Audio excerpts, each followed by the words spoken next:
Hi everyone, it's me. Buffalo. Hi, how are you? Hope you're doing great. I'm doing great right now. Because I'm here to ask you two questions, two important questions. First one, are you a cosplay lover? Do you like doing cosplay? Do you like video games, anime? Do you really? Because if you do, then I got the second question for you. Do you know what Attack on Titan is? Or, well, Attack on Titan no Shingeki no Kyojin? Do you? If you don't know what it is, then I'll tell you.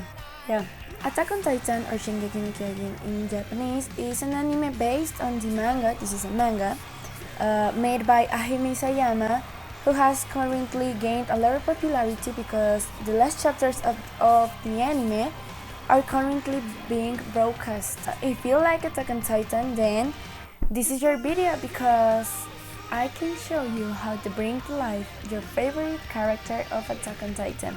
In my case, one of my favorite characters is Sasha. This is Sasha, let me show you. Yeah, this is Sasha. Yeah, the potato girl.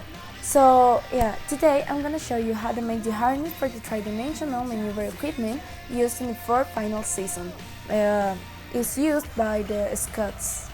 And another fact that I forgot to say is that we will make this cosplay in the simplest and cheapest way possible with materials that you can find maybe in your home or in every stationery store. So believe me when I say this, it's so easy. I swear this is easy. It took me just like 5 hours to make it all, but it's easier than you think, and it's really fun. Okay, it's really fun. So yeah, let's start.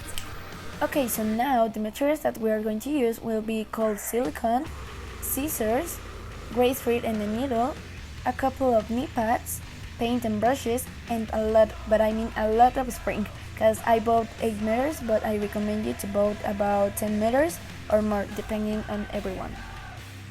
Okay, so now the first step is to measure the circumference of our wrist with the spring. You must make sure that the measurement is somewhat tight so that it does not slip on the clothes, and this step you will repeat it in the part before the elbow, the part where the bicep begins, and where it ends. And then you just need to cut. Now we will measure our legs just like we did with the arms. It must be tight so that it does not slip, and we speak more daringly so that the body looks sexier. This time for our legs, we will make 2 circumferences and we will cut another 2 pieces of spring that we are going to cross through our legs, so measure it well. Now, once we have all the pieces measured and cut, we are going to sew them.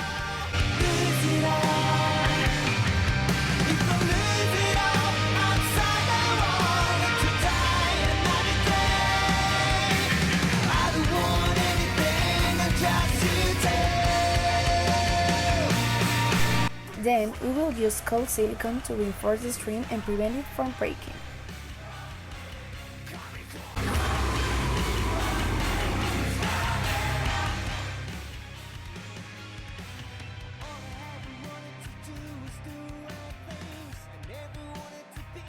Then after that, we tried it on to see if it fits well. For example, this is how part of the leg looks like. The next step is to paint the spring. I used a combination of gray acrylic paint with a little water, so the paint dissolves more and gives it a more real appearance. And as you can see, I glued the 2 pieces that we previously cut that will be crossed on our thighs at the 2 circumferences.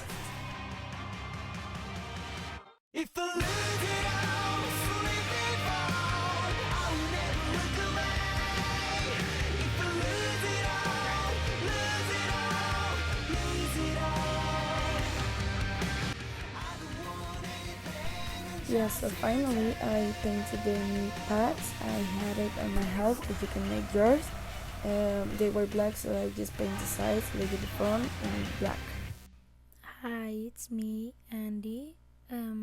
It's night and late. But I forgot to say that I added 2 more pieces to my legs, that goes from the sole of my foot to my knees for every leg. So yeah, and this is how the final result of this first part of the cosplay goes.